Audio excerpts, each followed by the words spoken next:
Maatii miidiyaa dirree barnootaa irra deebi'ee nagaan siniin jedha akkam naaf jirtu nagaa keessan miti. Kun koorsii Global Trends jedhamu irratti afaan Oromootiin tuutoriyaalii isiniif kennamaa jirudha. Global Trend yookaan Global Affairs jedhamuudhaan koorsiin kennamu kun akka freshman koorsiitti barattoota waggaa jalqabaa dhaabbilee olaanoo join godhaniif koorsii kennamaa jirudha. Egaa paartii jalqabaa keessatti yuunitti waanii jalqabnee turre chapter waanii jechuudha. Paartii tokko irraa barannee turre. Paartii lammaffaa kanaan immoo actors in international relation topic jedhamutti tunceen dura the nature and the evolution of international relation topic jedhu ilaallaa achumaan Westphalian state ilaalleetu gara actors in international relation itti ceena jechuudha. Maatii miidiyaa dirree barnootaa international relation yookaan hariiroo addunyaalessaa konseptii jedhu gaafa haasofnu waa'ee Westphalian treaty yaadachuu qaban. Westphalian peace treaty yookaan waliigaltee Westphalia kan jedhamu kun jechuudha. Kan mallatteeffame bara 1648 dha jechuudha. Waliigalteen kun kan mallatteeffame waliigalteen kun sababii maaliitiif kan mallatteeffame? Egaa akkuma beektan waggoota 30 kan ta'an Faransaay fi Awustiraaliyaa gidduu walitti bu'iinsa ture. 30 years war kan jedhamu waraana waggaa 30 kan jedhamu European keessa ture jechuudha. Awurooppaa keessa waraanatu ture waggaa 30 Awustiraaliyaa fi main aktoroonni taphattoonni ijoon Awustiraaliyaa fi Faransaay turanii malee gargaartonni isaaniis jiru gamaa gamana warri dhaabbatanii. Kanaaf waraanni kun akka dhaabatuu fi waliigalteen nagaa taa'ame jechuudha. Waliigalteen nagaa Westphalia kan jedhamu kun jechuudha. Waliigaltee kanarratti biyyi kamuu sovereign akka taate waliigalamee jira. Self determination akka kennamullee waliigalamee ture garuu self determination waraana addunyaa tokkoffaa boodadha kan kenname biyyoota Awurooppaa keessatti hojiirra kan oole. Biyya kanarratti saniin dura waliigaltee sana dura period to this jechuunis 1648 peace of Westphalia dura jechuudha. The European medieval organization of political authority was based on vaguely hierarchical religious order. Churchidha jechuudha dominate goote kan turte Awurooppaa keessatti medieval organization baay'ee siyaasa dabalatee jechuudha. Waldaa turte jechuudha. Waldaa Kaatolikii fi Ortodoksii keessumaa isaan turan jechuudha. Yeroo sana ergasiis Protestaantiinis jechuudha. Argatanii charchii ture jechuudha. Awurooppaa medieval bara medieval keessa waan baay'ee isaa dominate godha kan turan bara sana charchii ture. Ergasii garuu erga waliigalteen kun mallatteeffamee egaa jijjiirama guddaatu ta'e jechuudha. Jijjiirama guddaatu ta'e Pooppiin maaliin influence hamma kana hin qaban ture jechuudha. Just biyya sovereign state kan taate. Sovereignty irratti waliigalteen taamee ture. Sovereignty yookaan birmadummaa jechuudha. Biyyi kamuu birmaduu akka taate. Karaa lamaan birmadummaan biyyaa immoo hin beektu. Internal sovereignty, external sovereignty. Jechuun internal sovereignty gaafa jennu biyyi kamuu would recognize no internal equals within a defined territory jechuudha. Which essentially means that rulers or sovereigns would recognize no internal equals. Daangaa ishee keessatti kan isheedhaan qixxaatu hin jiru biyyaan jechuudha. Yookaan ruleriidhaan kan qixxaatu hin jiru daangaa isaanii keessatti. External sovereignty kan jennuun ammoo no external superior biyya kamuu ol miti. Biyyi kamuu walqixa. Walqixxummaa biyyootaa jechuudha. Kana irratti faada kan walii galame jechuudha. Biyyi kamuu walqixa. Internaally ammoo biyyi tokko aangoo olaanaa kan qabu biyyadha. Sovereignty qabdi jedhame irratti walii galame. Westphalian state kan jedhame achirraa ka'eetu jechuudha. Westphalian encouraged the rise of nation state and the institutionalization of diplomacy and armies jechuudha ergasii. Kanaaf Westphalian statein akkuma siniin jedhe 30 years warii kana xumuratti godhe jechuudha. Waraanni suniin dhaabate ergasii Awurooppaa keessatti. The end of the devastating 30 years war in Europe. Egaa Waraana kanaan dhumiinsa baay'eetu ta'e waliigaltee kanaan waraanni sun hin dhaabate. Inaugurated the modern European state system. Karaa saaqee jechuudha inaugurate yommuu jennu inaugurated. Biyyoonni Awurooppaa state systemii akka isaan hundeeffataniif modern kan ta'e karaa saaqee fi jechuudha international system of nation state fi akkasuma framework ta'e jechuudha. Yookaan karaa saaqee jechuudha isaaniifis karaa biraa ammoo Holy Roman Empire isaan kunniin akka kufaniif sababa ta'ee jira. In the religious warfare Poppy faadha miriyaan golaanaa kan qabu sila sovereignty harka isaatti ture Poppy fa'a harka Paaphaasii jechuudha. Sana booda garuu hin dhaabate jechuudha Westphalian Treaty booda. The negotiation established a system of sovereign entities rejected subservience to the political authority of the Pope and the Roman Catholic Church. Roman Catholic Church erga sana aangoo amma kana hin qabdu jechuudha. Politics irratti keessumaa political authority irratti Pope fi yookiin Paaphaasii fi Roman Catholic Church tun tane biyya ruleridha jechuudha sovereignty. Sovereignty was becoming an increasing important concept which involved the primacy of the state over its territory jechuudha. Jechuun biyyi territory yookaan daangaa ishee keessatti sovereign akka taate kan isheedhaan qixxaatu akka hin jirre. Westphalian Treaty egaa kana kan inni market godhe jechuudha. Kan inni fide. Kan irratti walii galames kanuma ture. The Peace of Westphalia generally created as marking the beginning of the modern state system. Biyya addunyaa Westphalian state kan jennu jechuudha. Elementii shan kan qabdu asirraa treaty kanarraa kan isheen hundoofte jechuudha. International politics kun irra egaa achirraa ka'e jechuudha yookaan international relation kan jennu. The state is community of persons jechuun ilaallaa tokkoon uummata of keessaa qabdi. Permanently occupying definite portion of territory jechuudha. Uummattoota yeroo dheeraadhaaf achi keessa jiraatan of keessaa kan qabdu dhaabbataadha jechuudha. Independent from external control. Dhiibbaa alaarraa bilisa kan taate statein jechuudha. Akka Westphalian state itti kan malaala. Akka hiika isaanitti kennan irratti jechuudha. And possessing an organized government mootummaa qindaa'aa kan qabdu. To which the great body of inhabitants renders habitual obedience jechuudha. Kan isaan itti amanatanii fi kan isaan abboomaniif jechuudha mootummaa saniif. This definition has addressed the four essential elements. Egaa elementii state kan jennuun afur ibsa jechuudha. Walumaa galatti definitioniin state kun elementiiwwan biyya afur. Elementoota biyya afur. Inni shanaffaan recognition kan jennullee hin jira. The state is sovereign political association operating a defined territorial unity entity jechuudha. Sovereignidha.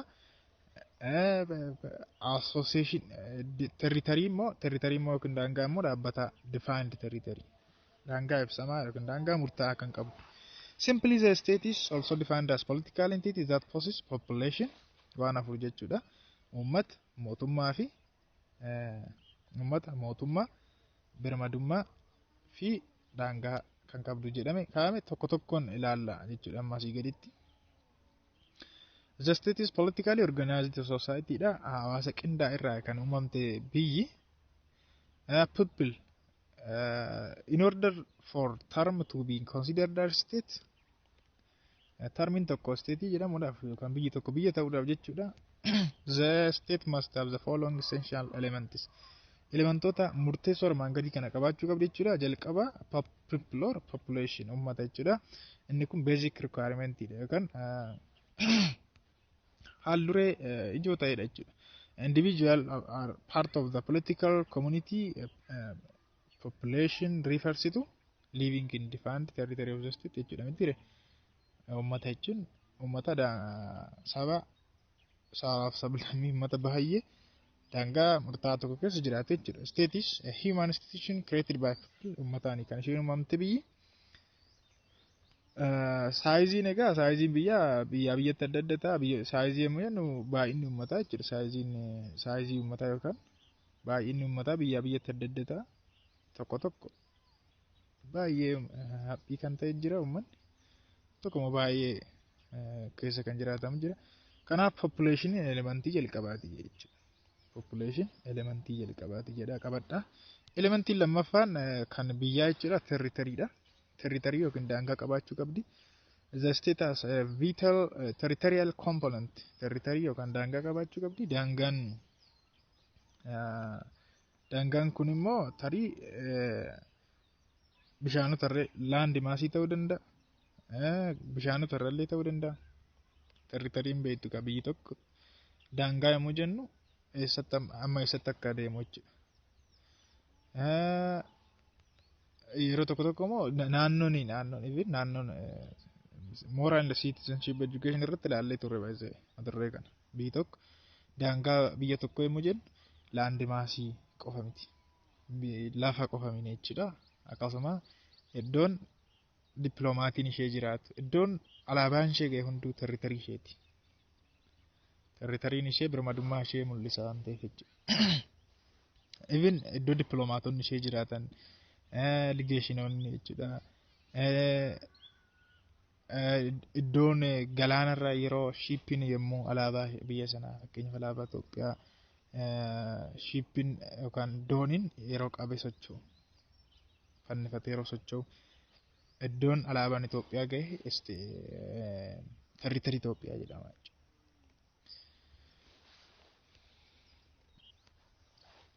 Akkasuma immoo kanaan wal qabatee iddoo imbaasiin jiraatu fakkeenyaaf imbaasiin Ingiliziin yookaan immoo Ameerikaa inni Finfinnee keessa jiru iddoon sun iddoon inni qubatee jiru sun daangaa Ameerikaa yookaan Ingiliziiti jechuudha. Daangaa isaaniiti iddoon imbaasiin jiru kan biyya sanaati.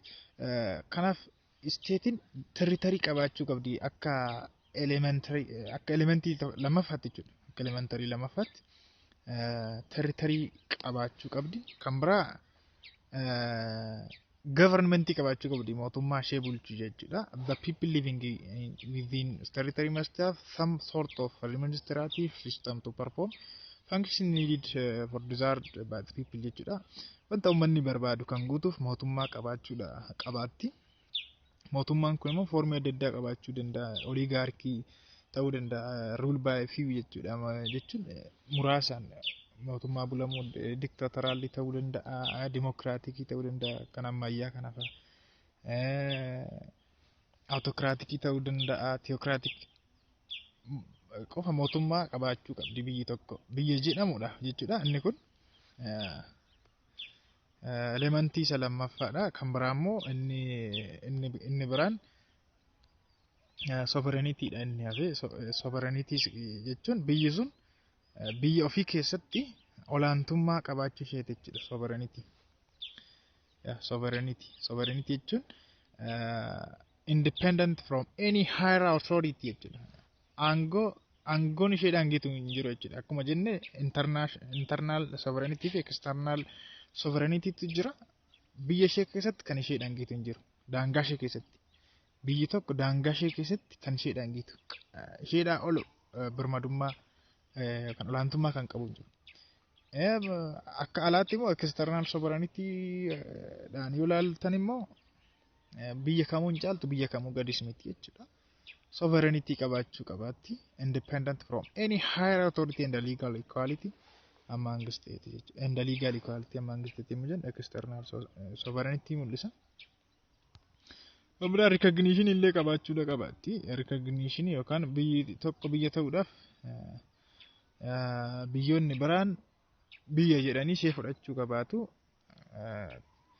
jechuudha. Recognition akka elementii shanaffaatti recognition qabaachuudha qabaatti. Montevideo treaty irratti itti dabalamee jira jechuudha. Inni kunis recognition Montevideo treaty kan jedhamu waliigalteen wayiin jira achirratti recognition illee itti dabalame akka elementii shanaffaatti jechuudha. Kanaaf amma kallattumaan actors in international politics ilaalleetu kan tutorialii keenya har'aa goolabnu hin goolabnu ammatti yaaddina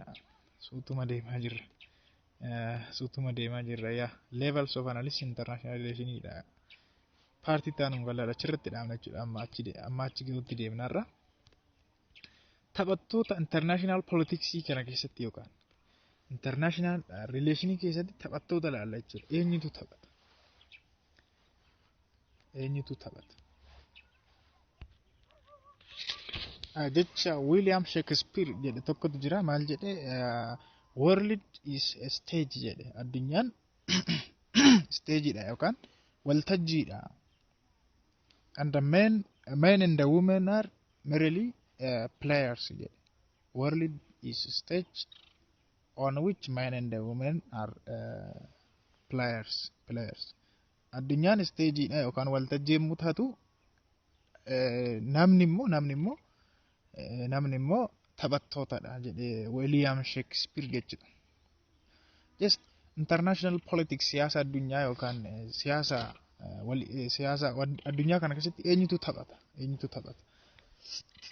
an actor international relation means the major player jechuudha taphataa ijoo jechuudha in an issue and affairs that shape and influence the system jechuun globalization kana jechuudha eenyu akka shape godhu dhimmoota globalization kana yookaan international politics siyaasa addunyaa kana eenyutu akka shape godhu eenyu akka influence godhu jechuudha.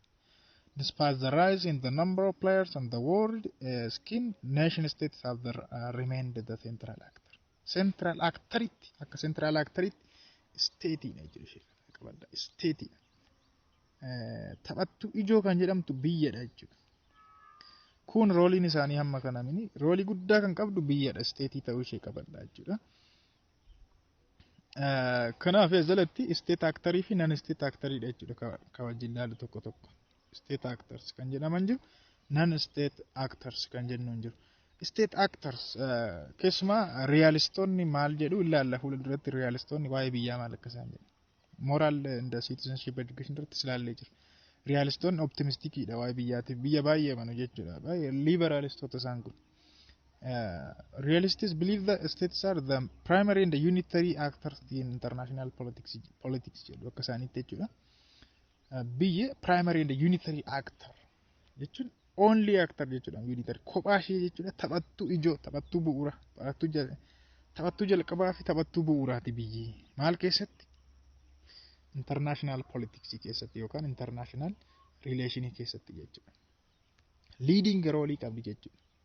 The leading role that state is playing in the international system derives from several factors such as sovereignty dha argitani leading role yookaan immoo lion role kan jennu jedhamu gahee leencaa jechuudha gahee leencaa taphatti international politics keessatti sababni isaas maalirraan kan ka'edha sovereignty birmadummaa qabdi biyyi jechuudha amma non state actors birmadummaa hin qaban akka biyya as their status as the primary focus of people's political loyalty and the state is command of the preponderance of economic and military power qabdi jechuudha economy qabdi military power qabdi waan ta'eef jechuudha argitani biyyi karaa kanaan taphattu ijoodha jechuudha international politics keessatti non state actors kan jennuun ammoo NGO IGO international governmental organizations kan jennuun jiru mini kan akka European Union fa IGAD fa dhaabbilee addunyaa jechuudha sadarkaa akka regioniitti kan socho'an akka addunyaatti kan socho'an European UN fa isaan kun international governmental organization jennaan an institution with members drawn from two or more sovereign countries biyyoota addunyaa tokko lamaa fi isaa ol irraa kan ijaaramanidha jechuudha international governmental organizations kan jennu isaan kun egaa non state actors dha jechuudha non state actors its activities transcend national boundaries jechuun sochiin isaanii akka biyya akka warra kaanii daangaame jechuudha boundary ce'aniiti kan isaan socho'an akka regioniitti yoo ta'e regionii sana keessatti kan isaan socho'an akka addunyaatti immoo akka addunyaatti jechuudha. Kan biraa fakkeenyaaf IGO UNA isiniin jedhee jira. Fakkeenya IGO kan ta'an jechuudha. The major advantage of IGOs are that they can structure communication and cooperation among member states on a continuing basis as they deal with common needs jechuudha. Kan tokko isaan godhu common needs isaaniitiif faayidaa walootiif jechuudha. Faayidaa waloo TV kan isaan socho'ani. Fakkeenya guddaa kan ta'u ka international governmental organization jechuudha.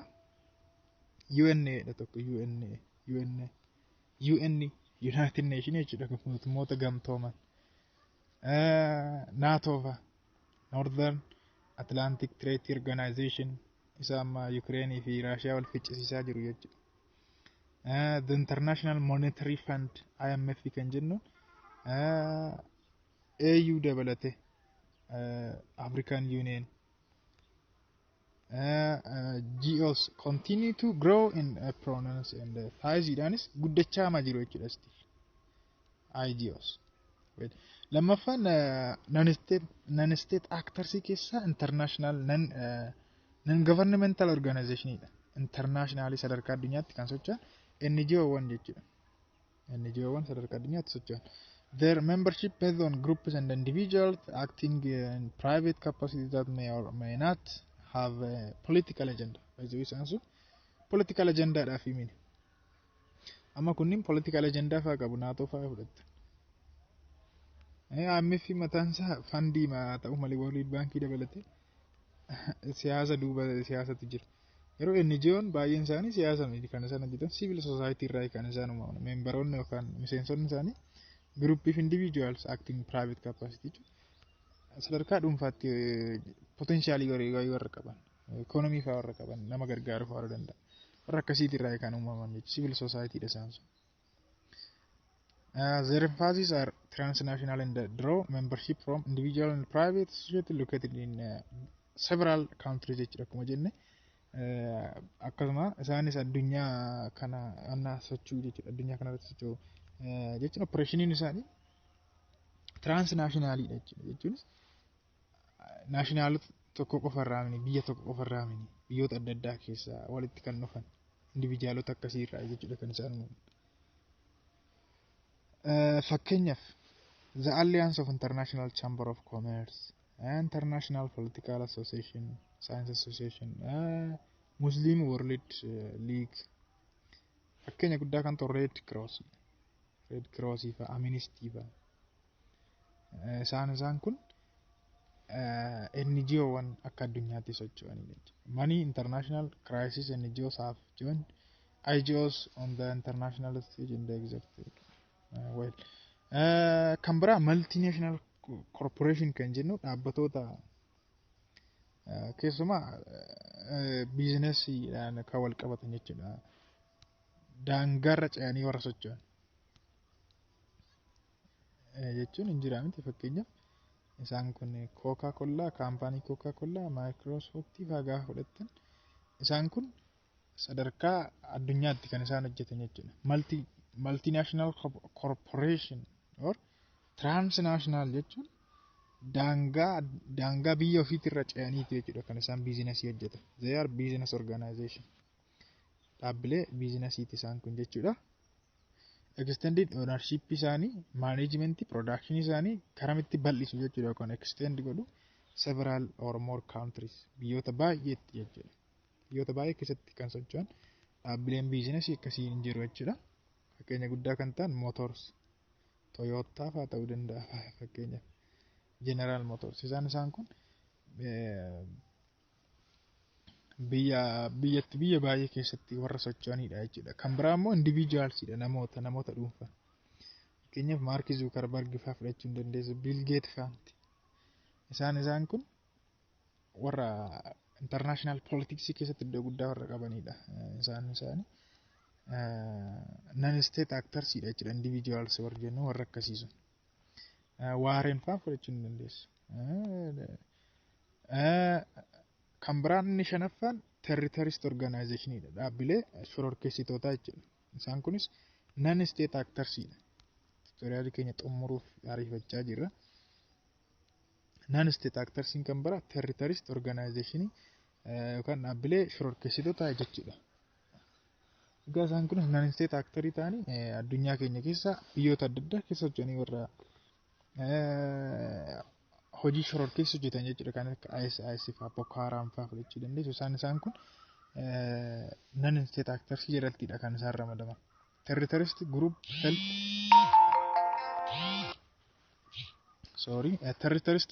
help one another with transnational network of safe houses,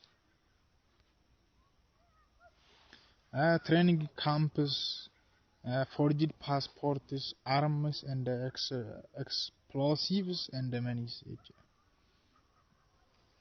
Wantoota akkasiidha kan isaan sochoosan jechuudha.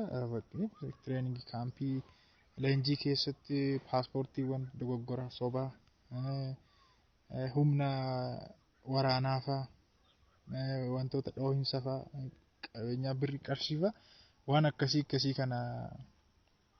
kana walii wajjin sheer godhan jechuudha.